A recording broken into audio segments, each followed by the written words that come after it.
Hello friends, in this video I will show you how to fix the app you are trying to install isn't a Microsoft verified app. Error in Windows 11. So guys, once you try to install any application like this one,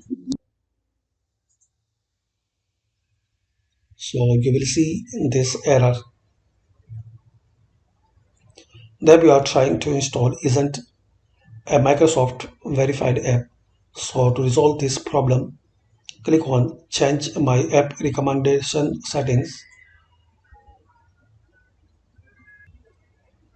and here click on Apps.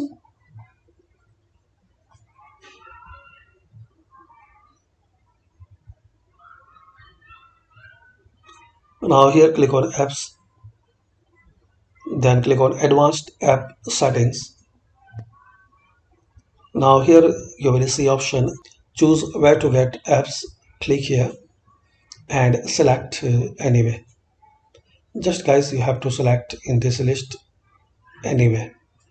And also guys, you can access this page by clicking Start Settings, Apps, and click on Advanced App Settings, and here select Anyway. And if it need to sign in, so just click here sign in. So this is the way guys you can fix and resolve this issue. Thanks for watching, and please comment this video useful for you or not.